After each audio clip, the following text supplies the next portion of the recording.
Welcome students, आज हमारा lecture number 2 है और लेक्चर नंबर 2 में आज हम लोग बात करेंगे 11th क्लास के अकाउंटेंसी की थ्योरी पोर्शन में। थ्योरी पोर्शन में देखें तो हमारे 2 चैप्टर हैं, स्टार्टिंग के 2 चैप्टर हैं। सबसे पहला चैप्टर है हमारा meaning and objective of accounting. Second chapter है हमारा बेसिक अकाउंटिंग टर्म्स, या फिर इसको हम अगर सरल भाषा में बोले तो अकाउंटिंग टर्मिनोलॉजीज, वो कहना सही होगा। तो इसमें हम लोग को क्या पढ़ना है, थ्योरेटिकल फ्रेमवर्क का पढ़ना है। थ्योरी भी अकाउंट्स में इंपॉर्टेंट है, क्योंकि अगर ये नहीं होगी तो आपको पता नहीं चलेगा कि ये क्या है एक्चुअल में। आप सिर्फ यहाँ पर प्रैक्टिकल क्वेश्चन नहीं करना है। प्रैक्टिकल क्वेश्चन करने के लिए आज हम देखते हैं कि इन दोनों चैप्टर की थ्योरी एक ही चैप्टर में हम एक ही लेक्चर में खत्म कर देते हैं। अगर हो जाती है तो वेल एंड गुड, नहीं होती है तो थर्ड लेक्चर भी हम लोग अपलोड कर देंगे जिसमें थ्योरेटिकल फ्रेमवर्क होगा। ज़्यादा से ज़्यादा नहीं, लंबी क्लिप है ये हमारी, और इसके बाद हम लोग प्रोसीड करेंगे अपने प्रैक्टिकल क्वेश्चंस की ओर, यानी कि हम नेक्स्ट चैप्टर से अकाउंटिंग इक्वेशन से हमारा लेक्चर स्टार्ट होगा।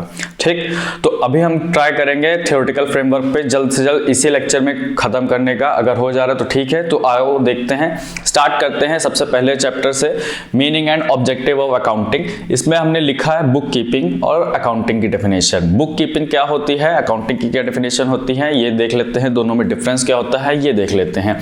अब दोनों ही अलग चीज हैं और दोनों अलग कैसे हैं ये भी देखना है, और ये इंपॉर्टेंट क्वेश्चन है, इसको जरूर से कर लेना ये। ठीक, और देखते हैं, पढ़ते हैं क्या होता है भैया। Book keeping it is the first stage of accounting. हम जो अकाउंटिंग कर रहे होते हैं उसकी पहली शुरुआत होती है, पहली सीढ़ी ही यही है।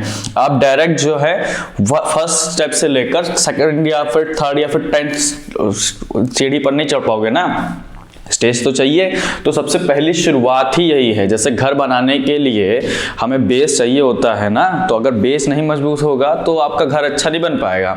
तो उसी तरीके से ये बेस है। अगर इसके बगैर आप अकाउंटेंसी करना चाहो तो अकाउंटिंग करना चाहो तो बहुत मतलब है ही इम्पॉसिबल है।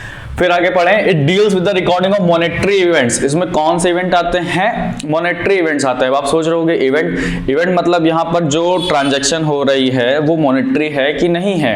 जैसे कि अगर मैंने कि जूस पी लिया, अब जूस पीना तो चलो पैसा तो खर्च हो गया है, तो क्या वो मेरा पर्सनल खर्चा है या बिजनेस का खर्चा है। मैं पर्सनल खर्चे रिकॉर्ड इधर नहीं करूंगा, हालांकि वो पैसे देकर ही कर रहा हूं। मैं सिर्फ फाइनेंशियल ट्रांजैक्शन रिकॉर्ड करूंगा, यानी फाइनेंशियल इवेंट रिकॉर्ड करूंगा, और वो वैसे इवेंट होने चाहिए जो बिजनेस के हो, ना कि एक ऑर्गेनाइजेशन के हो। ये नहीं कि मैं अपना जूस पी रहा हूं, कुछ खा पी रहा हूं अपने पर्सनल पैसों से और पर्सनली सारी चीजें ना, वो इवेंट जो बिजनेस के होने चाहिए, मॉनेटरी में इवेंट होने चाहिए, ऐसे इवेंट हम रिकॉर्ड करेंगे। Book keeping is an important part, of course important part है। अगर इंपॉर्टेंट नहीं होगा तब तो बड़ी दिक्कत होगी भैया। देखो इंपॉर्टेंट इस वजह से है क्योंकि इसमें ही सारी चीजें रिकॉर्ड होती हैं। फर्दर इसके बाद हम लोग फर्दर और अकाउंट्स में इसको आगे बढ़ाते हैं। अगर हमारे पास हमने कोई इवेंट रिकॉर्ड नहीं करा तो आप कैसे सपोज करोगे कि इसको आगे लेकर कोई और, जैसे आपने परचेज नहीं रिकॉर्ड करा, अब परचेज नहीं रिकॉर्ड करा तो ऑब्वियसली परचेज अकाउंट में दिखेगा भी नहीं। तो ये चीजें आ जाती हैं। अगर परचेज नहीं रिकॉर्ड करा, नहीं दिखेगा तो इससे आपको पता ही नहीं चला। तो ये एक इंपॉर्टेंट पार्ट है। अगर कहीं कुछ मिस कर गए तो बिजनेस में बड़ा इंपैक्ट पड़ता है। Bookkeeping is an important part of any business that involves systematic, orderly recording of events to determine profit and losses of a business। तो सिस्टमैटिक तरीका होना चाहिए, एक ऑर्डर में फॉर्म होना चाहिए। ये नहीं कि जो आज हमने, जैसे आज हमने एक मशीन खरीदी, इसको नहीं रिकॉर्ड करा और फिर उसके बाद कुछ को सेल कर दिया, उसको रिकॉर्ड कर दिया। आज 10 तारीख का सामान यहाँ पर अभी आप रिकॉर्ड कर रहे हो 12 तारीख को, पिछले महीने का अब रिकॉर्ड कर रहे हो, अगले महीने का जो है अभी भी, मतलब आगे पीछे पूरा मैसअप नहीं करना है। ऑर्डरली जो जैसे इवेंट होता जा रहा है हम इसको रिकॉर्ड करते जाएंगे, और किस तरीके से एक सिस्टमैटिकली फॉर्म में होना चाहिए, एक ऑर्डर में होना चाहिए। और इसमें क्या होता है, recording of events. Recording of events, जो हमारे इवेंट होंगे, इवेंट अगेन वहां पर कौन से होंगे, इवेंट हमारे मॉनेटरी वाले होंगे, अननेसेसरी नहीं होंगे। उससे क्या पता चलता है हमें, प्रॉफिट या फिर लॉस किसका, बिजनेस का। बिजनेस में यही होता है, प्रॉफिट हो गया तो लॉस होगा। तो अगर हमारे पास किसी चीज का रिकॉर्ड रखा है तो हम बता पाएंगे ना कि हमारे पास, मान लेते हैं कि हमारे पास 10,000 रुपए आया बिजनेस में और हमने उसका बेचा, सामान वगैरह हमने बेचा, तो जैसे 10,000 रुपए का सामान खरीदा और 12,000 रुपए का बेच दिया, तो हमने रिकॉर्ड कर लिया 10,000 रुपए का आया, 12,000 रुपए का बेच दिया, तो 2,000 रुपए का प्रॉफिट हो गया, सेल 12,000 हो गई। तो इस तरीके से अगर आप रिकॉर्ड नहीं कर पा रहे हो तो आप नहीं डिटरमाइन कर पाओगे कि भैया बिजनेस में प्रॉफिट हो रहा है, लॉस हो रहा है। वहीं अगर हम अकाउंटेंसी की डेफिनेशन देखें, accountancy summarising the recorded transaction, ये क्या करता है, समराइज करता है, सारांश लाता है। हमने जो भी अकाउंट्स अपने जो एंट्रियां करी हैं, ये परचेज करा, सेल करा, ऐसा ऐसा समथिंग समथिंग जो भी चीजें हमने करी हैं उसको हम समराइज करते हैं, क्योंकि हमारे बिजनेस में n नंबर ऑफ ट्रांजैक्शन होती रहती है, बहुत मतलब न्यूमरस ट्रांजैक्शन होती रहती हैं। कहाँ तक सबको आप देखोगे, तो उन सबको हम समराइज करते हैं, इंटरप्रेट करते हैं, ताकि वो एक कम्युनिकेटिंग रिजल्ट दे सके। Communicating result in the sense कि यहां पर आपको बताया कि देखो ये हमारी बैलेंस शीट है, अगर ये हमारी बैलेंस शीट है और इसमें से हमारा ये प्रॉफिट निकल रहा है, लॉस निकल रहा है, इसके बारे में बताता है। इसमें क्या है, बुक कीपिंग में इसमें रिकॉर्डिंग हो रही है और इसमें क्या है, इसमें समराइजिंग हो रही है। समराइजिंग समझ रहे हो ना, मतलब कि पूरे जितनी भी ट्रांजैक्शंस हुई हैं उनका आप एक निचोड़, ऐसा समथिंग। और यहाँ पर आप डेली रिकॉर्ड कर रहे हो इवेंट्स और ऑर्डरली रिकॉर्ड कर रहे हो। ये नहीं कि जो पहले आया उसको कभी और रिकॉर्ड कर लेंगे बाद में, या फिर रिकॉर्ड करना ही भूल गए, नहीं, ऑर्डर वे में आज जो ट्रांजैक्शन हो रही है उसको आज रिकॉर्ड करा, कल जो होगी उसको कल रिकॉर्ड करोगे। किसी से सामान खरीदा तो लिख दिया, बेचा वो लिख दिया। तो ये होती हैं बुक कीपिंग और अकाउंटेंसी में डिफरेंस। इसमें आगे हम जरा मैं इसको रफ कर लेता हूँ, फिर उसके बाद मैं आगे बताता हूँ advantages and limitations of accounting. तो स्टूडेंट्स अगला टॉपिक स्टार्ट करते हैं आप अपना कि एडवांटेजेस या फिर मेरिट ऑफ अकाउंटिंग और डीमेरिट उसका या फिर लिमिटेशन देखते हैं। तो अब पहले हमने इधर लिख रखा है, दोनों पॉइंट दे रखे हैं। एडवांटेजेस देखे हैं, it provides information useful for predicting. क्या प्रिडिक्ट, वो हमें एक ऐसी इंफॉर्मेशन प्रोवाइड करता है ताकि हम प्रिडिक्शन कर सके। प्रिडिक्शन क्या मतलब होता है कि हम फ्यूचर में क्या होगा उसका प्रिडिक्शन हम आज से करें। जैसे कि अभी हमारी सेल अच्छी हो रही है बिजनेस में, तो उससे क्या होगा, हम डालेंगे भैया कि हमारा बिजनेस अच्छा हो रहा है तो हम और सेल को इंप्रूव करेंगे, मतलब फ्यूचर को हम वो प्रिडिक्ट कर सकते हैं। एंड इवेल्युएटिंग द अमाउंट को हम इवेल्युएट कर सकते हैं अपना कि क्या हो रहा है पैसे से रिलेटेड अपना। और टाइमिंग, अनसर्टेनिटी, इन सब पर भी हमें पता चलता रहता है। टाइमिंग मतलब कि कितने समय में हमारा क्या सेल हो रहा है या फिर कितना टाइम लग रहा है हमको गोल पहुंचने में, तो वो सारी इंफॉर्मेशन हमें पता चल जाती है। अनसर्टेनिटी किसका, अनसर्टेनिटी ऑफ कैश फ्लो। अच्छा देखो, अनसर्टेनिटी मतलब क्या होता है कि नहीं पता होता है। अनसर्टेनिटी सिंपल मतलब ये होता है कि हमें नहीं पता है कि क्या होगा फ्यूचर में। अनसर्टेन, जैसे कोड लिख बोलते हैं फ्यूचर इज अनसर्टेन, तो मतलब फ्यूचर नहीं पता है क्या होता है, क्या होगा आगे, तो उसका भी हमें इससे से पता चल जाता है। कैश फ्लो मतलब यहाँ पर क्या हुआ, फिलहाल कैश फ्लो का बता देते हैं कि आपका 12th क्लास में एक चैप्टर है, लास्ट चैप्टर, उसमें है, आप पढ़ोगे आराम से कैश फ्लो स्टेटमेंट। यहाँ पर हम छोटी सी झलक दे देता हूँ। कैश फ्लो मतलब इसमें ये पता चल जाएगा आपको कि कितना कैश का फ्लो हो रहा है। नाम में पता चल रहा है कैश फ्लो, तो कैश आ रहा है या जा रहा है, अगर आ रहा है तो कितना आ रहा है, और कैश हमारे बिजनेस से गया तो कितना गया, तो उसका हमें पता चल जाता है। तो अकाउंट का एक ये हमारा नंबर 1 ये हो गया है। सेकंड वाला इसका अगर हम देखें एडवांटेज या फिर मेरिट बोल दो, कुछ भी बोल सकते हो उसको, financial position of the business also provided by accounting. Accounting करते करते हमें ये पता चल जाता है कि हमारा बिजनेस कहाँ स्टैंड कर रहा है। आपके बिजनेस की फाइनेंशियल पोजीशन आज क्या है, पहले क्या थी उससे पता चला, और आज क्या है, मतलब प्रीवियस ईयर हमने कितना प्रॉफिट करा, इस साल कितना करा, पहले ज्यादा करा, इस साल कम करा तो लॉस में चल रहे हैं, पिछले साल कम करा इस साल ज्यादा कर, मतलब हम लोग गेन में चल रहे हैं, अपना इंप्रूव करते जा रहे हैं। तो ये दो हमारे एडवांटेजेस हो गए। और ये एक है लिमिटेशन कह लो, डिमेरिट कह लो, डिसएडवांटेज कह लो, कुछ भी कह लो। Accounting information relate to past transaction, हमें क्या बताता है, जो अकाउंटिंग इंफॉर्मेशन होती है पास्ट ट्रांजैक्शन। ऑब्वियसली सिंपल सी बात है कि हम जो ट्रांजैक्शन करते हैं वो हो चुकी होती हैं, उनको अब रिकॉर्ड करते हैं। जो पास्ट में हो चुके हैं ट्रांजैक्शन उसको अब रिकॉर्ड करते हैं। एक ये डिमेरिट बता रहे हैं, इसी में जोड़ रहे हैं। एंड रिलेटेड टू क्वांटिटेटिव मतलब कि ये क्वांटिटी जिसको हम काउंटेबल कर सकें, जो अनकाउंटेबल है, जैसे कि अगर आप बोलो फीलिंग्स, इमोशंस, तो इसकी अकाउंटिंग नहीं होती है।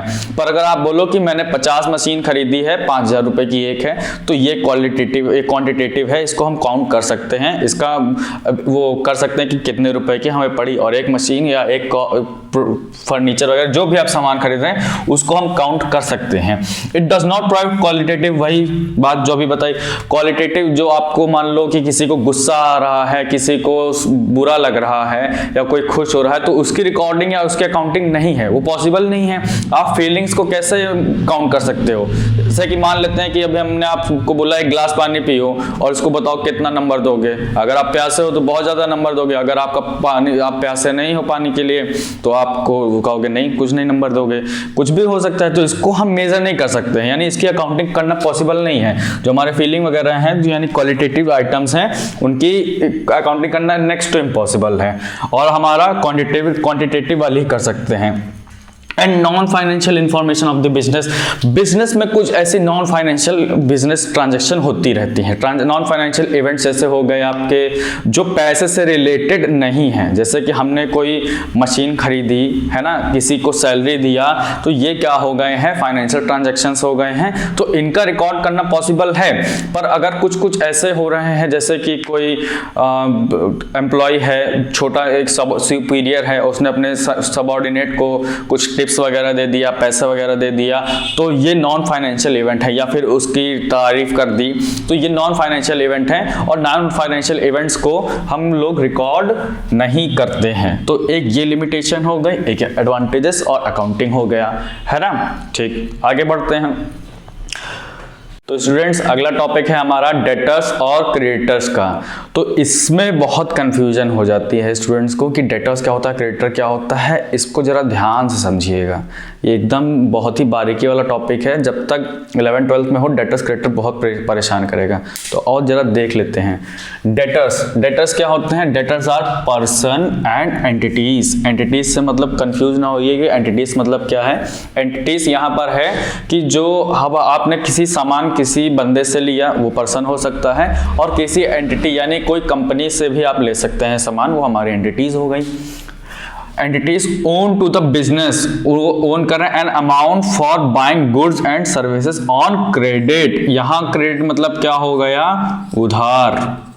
क्रेडिट जैसे क्रेडिट कार्ड होता है ना, तो सेम तरीके से आपने क्या करा है कि यहां पर किसी पर्सन को, किसी एंटिटी को सामान या फिर सर्विसेज, गुड्स मतलब क्या हो गया यहां पर? सामान, कोई भी सामान जो आप बना रहे हो, और सर्विसेज कोई सर्विसेज दी। जैसे कि गुड्स क्या हो गए आपके? फर्नीचर हो गया, टीवी वगैरह, मशीन वगैरह, गुड्स हो गए। सर्विसेज क्या होती हैं? सर्विसेज होती हैं जो सर्विसेज एक दी जाती है। जैसे टीचर क्या होता है? सर्विस देता है, वो कोई प्रोडक्ट बना के आपको थोड़ी ना दे रहा है। लॉयर्स हो गए हमारे, डॉक्टर हो गए हमारे, चार्टर्ड अकाउंटेंट्स हो गए, ये सारे क्या होते हैं? सर्विसेज देते हैं, ना कि ये कोई प्रोडक्ट आपको बना कर देते हैं। तो आपने क्या करा है कि आपने गुड्स दिया है, सर्विसेज दिया है, किसको बेचा है? इनको बेचा है। अपने कोई पर्सन, कोई इंडिविजुअल हो सकता है, और एंटिटीज को आपने गुड्स और सर्विसेज को, इंडिविजुअल्स को आपने उधार पे अपना गुड्स या फिर सर्विसेज दी हैं। अब इन्हें दी हैं पर पेमेंट अभी नहीं लिया है, पैसा अभी इनसे नहीं लिया है, ये हमारे बन जाते हैं डेटर्स। इनसे हमें पैसा लेना होता है। क्यों लेना होता है? क्योंकि आपने कुछ गुड्स और सर्विसेज इनको दी हैं और उसके बदले में पैसा अभी नहीं लिया है, पर फ्यूचर में लेना है, तब तक के लिए वो हमारे बन जाते हैं डेटर्स। इसको हम जनरल एंट्री में DR और डॉट इसके साथ भी डिनोट करके दिखाते हैं। तो कहीं DR लिखा हो अकाउंट्स में तो उसका मतलब डॉक्टर नहीं होता है, अनलेस एंट्री उसमें बताया ना जाए, है ना। तो डेटर्स आई थिंक क्लियर हो गया होगा। क्रेडिटर्स पे जंप करते हैं, इसके पढ़ते हैं definition. Creditors are person and entities, same वही पर्सन, और यहाँ पर भी लोग और कंपनियां इनके होते हैं। Who have to be paid by business, किसके द्वारा पे करा जाएगा? बिजनेस के द्वारा। N amount for providing the enterprises goods and services on credit. तो यहाँ पर भी क्रेडिट का मतलब उधार ही है। ठीक, अब यहां पर क्या है कि इससे पहले वाले में डेटर्स में हमने देखा था कि हम गुड्स और सर्विसेज किसी को रेंडर कर रहे हैं, किसी को दे रहे हैं, और उसके बदले में उनसे पैसा लेना है। अभी मिला नहीं है, लेना है। सेम तरीके से क्रेडिटर क्या हुआ? क्रेडिटर वो हुआ कि कोई भी पर्सन, कोई भी इंडिविजुअल, कोई भी एंटिटी वगैरह जो है, हमने इस बार सामान लिया है, हमने गुड्स और सर्विसेज लिया है, पेमेंट अभी नहीं करी है, जो गुड्स और सर्विसेज अभी ले ली है हमने, उसका भुगतान हमने नहीं करा है, और भुगतान नहीं करा है तो आज नहीं तो कल हम करेंगे। तो हम क्रेडिटर बन जाते हैं किसी भी पर्सन और इंडिविजुअल से जिससे हमने कोई गुड्स और सर्विसेज ली हैं। मान लेते हैं कि टाटा कंपनी से कोई हमने सामान खरीदा और अभी पेमेंट नहीं करा तो हम क्रेडिटर बन जाएंगे और वो डेटर बन जाएंगे। हम जो है क्या बन जाएंगे, क्रेडिटर, क्योंकि हमें उन्हें पैसा चुकाना है। और टाटा कंपनी में हमको डेटर के रूप में रिकॉर्ड करेगी क्योंकि टाटा कंपनी को हमसे पैसा लेना है। तो ये होता है बेसिक सा डेटर और क्रेडिटर का। ठीक, इसी में हम लोग एक और टॉपिक जरा कवर कर लेते हैं। एक होता है हमारा भैया कैश डिस्काउंट। डिस्काउंट जो होते हैं वो दो प्रकार से होते हैं। एक होता है कैश डिस्काउंट सिंपल सा, और दूसरा होता है हमारा ट्रेड डिस्काउंट। बहुत ही छोटा सा टॉपिक है, मैंने सोचा इसी में कवर कर देता हूं तो बेटर रहेगा। तो देख लो भैया, कैश और ट्रेड डिस्काउंट क्या होता है। डिस्काउंट तो आपने सुना ही होगा। डिस्काउंट वो होता है जो आप कोई सामान खरीदते हो तो उसमें कोई छूट आपको दे देता है। जो बार्गेनिंग करते हो, उतना बार्गेनिंग तो जानते हो ना, तो वो करने के दौरान आपको जो डिस्काउंट मिलता है वो होता है। अब हाँ, यहाँ पर अकाउंट्स में दो प्रकार के डिस्काउंट होते हैं। एक होता है हमारा कैश डिस्काउंट, दूसरा होता है हमारा ट्रेड डिस्काउंट। इसमें से हम हर एक डिस्काउंट नहीं रिकॉर्ड करते हैं, हम सिर्फ कैश डिस्काउंट रिकॉर्ड करते हैं, ट्रेड डिस्काउंट नहीं रिकॉर्ड किया जाता है। और देखते हैं ट्रेड और कैश में क्या डिस्काउंट में अंतर होता है। कैश डिस्काउंट ये वो डिस्काउंट होता है जब आप कोई सामान खरीद कर उसका पेमेंट कर रहे हो। मान लेते हैं कि आपने 10,000 का कोई प्रोडक्ट खरीदा और उसको आप पेमेंट कर रहे हो, तो आपने वहां पर बोल दिया कि लो 9,500 ले लो, तो वहां पर देने वाला डिस्काउंट क्या हुआ, वो 500 रुपए जो है छूट जो आपको मिली है वो होता है कैश डिस्काउंट। ये पेमेंट के दौरान होता है, जब आप कोई पेमेंट कर रहे हो और तब आपको डिस्काउंट मिले, तब वहां पर ये कैश डिस्काउंट, इसको रिकॉर्ड किया जाता है। ये रिकॉर्ड किया जाता है। ट्रेड डिस्काउंट क्या होता है कि जिस पर कोई डील फाइनल हुई है कि चलो भैया 10,000 का सामान है, आपने 8,000 पे डन कर लिया है और पेमेंट आज नहीं करेंगे, कभी और करेंगे। तो ये आपने डील किस पे डन करी, 8,000 वाले पर करी। 10,000 का प्रोडक्ट 8,000 पे आप ले रहे हो, पेमेंट करी नहीं करी, पेमेंट कब करोगे, फ्यूचर में देखेंगे, तब तक कर लेंगे। ठीक, तो ये वाला अब उसमें आपने 10,000 का सामान खरीदा है, रिकॉर्ड करोगे 8,000, 2,000 का जो डिस्काउंट मिला है वो रिकॉर्ड नहीं करोगे क्योंकि उस पर तो सामान, उस पर हमें वो अभी कुछ नहीं हुआ, आपने बार्गेन करके उसको कम कर दिया है। 10,000 का प्रोडक्ट को आपने 8,000 पे डील फाइनल कर ली है, तो अब आप 8,000 रिकॉर्ड करोगे और ये नहीं लिखोगे कि 10,000 का प्रोडक्ट था, 2,000 डिस्काउंट मिला तो 8,000 में डील डन हो गई ना, डायरेक्ट 8,000 रिकॉर्ड करोगे। यहाँ पर ट्रेड डिस्काउंट में वो जो आपको डिस्काउंट मिलता है वो रिकॉर्ड नहीं होता है। बस क्वेश्चन में ऐसा दिया होगा कि ये प्रोडक्ट है 10,000 का है, इस पे 2,000 का डिस्काउंट मिला है, अब 8,000 में आपकी डील हो गई है डन। तो आप क्या रिकॉर्ड करोगे, उसमें से 10,000 वाला नहीं रिकॉर्ड करोगे, डायरेक्ट 8,000 वाला रिकॉर्ड करोगे और 2,000 का डिस्काउंट नहीं रिकॉर्ड होगा। ठीक, तो ये वाला जो कैश डिस्काउंट होता है ये रिकॉर्ड होता है, एकदम सही बात। और ट्रेड डिस्काउंट रिकॉर्ड नहीं होता है। तो क्या पढ़ा हमने, डेटर्स पढ़ा, क्रेडिटर पढ़ा, कैश डिस्काउंट पढ़ा, ट्रेड डिस्काउंट पढ़ा। तो स्टूडेंट्स अगला टॉपिक शुरू करते हैं। ये छोटे छोटे टॉपिक हैं और इन छोटे छोटे टॉपिक को एकदम फटक से पढ़कर खटक से खत्म कर देते हैं। और अच्छा, इसमें क्या है, ये छोटे छोटे आपके ट्रू फॉल्स, एमसीक्यू या इनमें आएंगे, या फिर इनकी पोजीशन वगैरह जो मतलब छोटे ही 1-1 मार्क्स के हैं, पर थ्योरेटिकल है तो ऑब्वियसली पढ़ना तो जरूरी है। एक बार गो थ्रू कर लेते हैं, एक बार देख लिया बस खत्म, कोई दोबारा पढ़ने की जरूरत नहीं है। और देखें फाइनल पोजीशन, या फिर इसको हमने अरे गलत लिख दिया, फाइनेंशियल पोजीशन होगा। वैसे मतलब फाइनेंशियल पोजीशन कौन बताता है, हमारी बैलेंस शीट बताता है। बैलेंस शीट हमें क्या बताता है कि हमारी कंडीशन क्या है। फाइनल पोजीशन बताता है कि हमारी फर्म की, कंपनी की फाइनल पोजीशन क्या है, वो बैलेंस शीट से देख के पता चलेगा, ना कि परचेज अकाउंट से, आपको परचेज बुक से, कैश बुक से, इनसे देख के नहीं पता चलेगा। बैलेंस शीट आगे भी चल के हम लोग अच्छे से पढ़ेंगे, बैलेंस शीट बनाते कैसे हैं, हॉरिजॉन्टल, वर्टिकल, वो सारी प्रकार के बैलेंस शीट आपको देखने को मिलेगी। उसको हम लोग सीखेंगे कैसे बैलेंस शीट बनाते हैं, पर कब, वो आगे इन फ्यूचर में है। तो इनको अभी बैलेंस शीट कौन हमें बताता है, हमारी भैया बैलेंस शीट दिखाती है हमारी कंपनी की फाइनल पोजीशन क्या है। अच्छा, फिर इसके बाद and product of final accounting. Final accounting जो होती है लास्ट में, शुरुआत तो हमारी सब चीज करते थे, बीच बीच में परचेज, कैश और ये सारी बुक बनाते रहते थे, ये सारी बुक कीपिंग वगैरह करते रहते थे, अकाउंटिंग करते रहते थे। अब उसके बाद क्या होता है कि फाइनल प्रोडक्ट मतलब कि अब एंड में कहीं ना कहीं तो खत्म होगी ना, तो हम लोग लास्ट में, एंड में क्या बनाते हैं, तो लास्ट में हम लोग बनाते हैं फाइनेंशियल स्टेटमेंट। फाइनेंशियल स्टेटमेंट कहा जाता है इनको। इसमें क्या क्या आता है, ट्रेडिंग अकाउंट आता है, प्रॉफिट एंड लॉस अकाउंट आता है और बैलेंस शीट आती है। तो फाइनेंशियल स्टेटमेंट में हमारा क्या क्या आता है, trading account, profit and loss account और बैलेंस शीट, ये तीनों को हम लोग आगे चल के अभी पढ़ेंगे। ये आपका 11th क्लास का ही टॉपिक है, इसका एक पूरा सेपरेट चैप्टर है, उसमें पढ़ेंगे फाइनेंशियल स्टेटमेंट में। ओके ठीक, तो इसमें आपको आगे पढ़ाएंगे, पर अगर कोई पूछ लेता है कि फाइनल एंड प्रोडक्ट क्या होता है अकाउंटिंग का, तो एंड प्रोडक्ट को हम बोलते हैं फाइनेंशियल स्टेटमेंट, जिसमें 3 अकाउंट आते हैं, 3 अकाउंट नहीं 2 अकाउंट आते हैं, trading account, profit and loss account, balance sheet. Balance sheet ये याद रखना, बैलेंस शीट होती है, बैलेंस शीट नाम से पता चल रहा है, जिसमें बैलेंस होता है, इसमें अकाउंट नहीं है, ये कोई भी अकाउंट नहीं है। बैलेंस शीट को कभी ये ना बोल देना कि ये अकाउंट है, अकाउंट हमारे सिर्फ इसमें 2 हैं, ट्रेडिंग और profit and loss account. Okay, last topic हम लोग देखते हैं कि अकाउंटिंग जब हम लोग कर रहे होते हैं तो इसका पहला प्रोसेस क्या होता है। पहला प्रोसेस हमारा होता है कि रिकॉर्डिंग ऑफ ट्रांजैक्शन, सिंपल, और क्या, रिकॉर्डिंग ऑफ ट्रांजैक्शन यही तो है कि ट्रांजैक्शन को हमें रिकॉर्ड करना है, सबसे पहला स्टेप यही है। अच्छा, लास्ट स्टेप क्या है अकाउंटिंग का, ताकि वो कम्युनिकेट कर पाए, ये कम्युनिकेटिंग क्या है, हमारा लास्ट टॉपिक है। लास्ट टॉपिक हमें बताता है कि जो अकाउंटिंग हमने करी है वो लोगों को बताए कि ये देखो इसमें क्या हो रहा है, प्रॉफिट कितना है, लॉस कितना है, हमारे पास क्रेडिटर कितने हैं, लायबिलिटीज कितनी हैं, एसेट कितने हैं, वो एक हमको बताता है। तो बस इतनी ही चीजें होती हैं।